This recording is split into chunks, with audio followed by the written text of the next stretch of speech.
कि तिष्ठन् मध्ये स्वपरि सुहृदो हासयन्नरनभीष्वै स्वर्गे लोके मिषति भुजे यज्ञ भुगवाल केलिहि। सुखदेव स्वामी कहते हैं राजन, भगवान तो बाल केली ही, बाल विनोद कर रहे हैं, बच्चे हैं तो बच्चे की तरह लीला कर रहे हैं। पर बूढ़े ब्रह्मा की मति ऐसी खराब हुई तो बूढ़े ब्रह्मा को भी भगवान की माया ने पकड़ लिया और ब्रह्मा जी परीक्षा लेने के लिए धरती में आ गए। ये भगवान है कि कोई ऐसे ही कोई ग्वारिया है? ब्रह्मा जी आए, जितने भी बछड़े थे सबको लेकर के ब्रह्मलोक चले गए।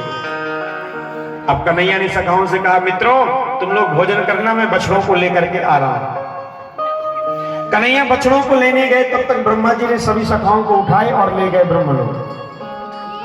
अब देखो भैया, हमारे यहाँ का एक वर्ष ब्रह्मा के यहाँ का एक पल होता है। ब्रह्मा जी को लगा कि अब एक वर्ष हो गए, जाकर के देखूं क्या हो रहा है वृंदावन में। रो रहा होगा, जाकर के उसके बाल सखा और बछड़े वापस कर दूंगा। जब ब्रह्मा जी नीचे उतर करके आए तो जितने बछड़े ब्रह्मा जी ले गए थे और जिस रूप में थे उतने रूपों में भगवान बन गए, बिल्कुल वैसे ही बछड़े बन गए। और जितने सखा लेकर के गए थे ब्रह्मा जी, उतने ही सखाओं के रूप में भगवान हो गए। और ये लीला एक वर्ष तक चलती रह गई वृंदावन में। ये बात किसी को पता नहीं चला। एक दिन दाऊ भैया ने देखा कि जो बड़े बछड़े हैं उनसे प्रेम गौ माता कम करती। आजकल जो बछड़े आए इनसे ज्यादा प्रेम करती। अरे देखो तो ये गोपियां अपने बच्चों को डांटती रहती थी, पर आजकल बहुत ज्यादा प्रेम करती। ये सब क्यों? दाऊ भैया ने ध्यान लगा करके देखा और प्रत्येक बछड़े के रूप में गोविंद को पाया और प्रत्येक सखाओं के रूप में गोविंद को पाया। दाऊ भैया ने कहा, क्यों रे लाला, तूने ऐसी लीला क्यों करी ब्रज में? तब कन्हैया ने कहा कि दाऊ भैया, एक दिन मैं मैया का दुग्ध पान कर रहा था तो ये गैया मैया देख करके रो रही थी। ये गैया मैया मन ही मन सोच रही थी कि ऐसा सौभाग्य क्या हमें भी मिलेगा, क्या कृष्ण बछड़े बनकर के हमें भी, हमारा भी दुग्ध पान करेंगे। अब देख लाला, देखो दाऊ भैया, इतनी गैयाओं के लिए मुझे कई बार जन्म लेना पड़ता, तो मैंने एक ही बार में सबके बछड़े बन गया, सबकी मनोकामना पूरी कर दी। और ये ब्रज की गोपियां भी मैया यशोदा को देखती हैं। इन गोपियों को भी लगा करता है कि जो सुख यशोदा को मिला वो सुख क्या हमें नहीं मिल सकता।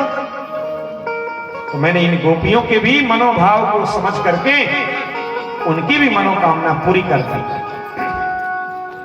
देखो, एक साथ में भगवान ने सबकी इच्छाएं पूरी कर दी। अब ब्रह्मा जी आकाश मार्ग से नीचे उतर करके आए। भगवान ने जब ये लीला दिखा दी, क्योंकि ब्रह्मा तुमने मेरे भक्त नहीं हो सकते। ब्रह्मा जी बार बार स्तुति किए और वैकुंठ लोक को चले गए। आगे चल करके बलराम जी के द्वारा धेनुकासुर का उद्धार हुआ और यहाँ कन्हैया ने एक बड़ी अच्छी लीला करने खत्म किया। इधर एक कालिया नाग रह रहा है ब्रज में। उस कालिया नाग को दह से बाहर करने के लिए एक लीला भगवान ने आज दाऊ भैया से कहा, दिन है ना, सो आप बछड़े लेकर के मत जाइए। दाऊ भैया मान गए। आज कन्हैया अपने सखाओं के साथ में गए हैं। जहां कभी कन्हैया बछड़े लेके नहीं जाते थे, उस यमुना के तट में जहां कालिया नाग रह रहा है, वहां भगवान पहुंचे। भगवान ने अपने मित्रों से कहा कि मित्रों, आज हम लोग बोले गेंद का खेल खेलेंगे, कंदूक खेल। और कन्हैया ने नियम बना दिया कि जिसके हाथों से गेंद दह में जाएगी उसे ही गेंद निकालना होगा। मधुमंगल वंश का कहने लगा, लाला तेरे हाथ से गेंद गई, तुझे ही निकालना पड़ेगा।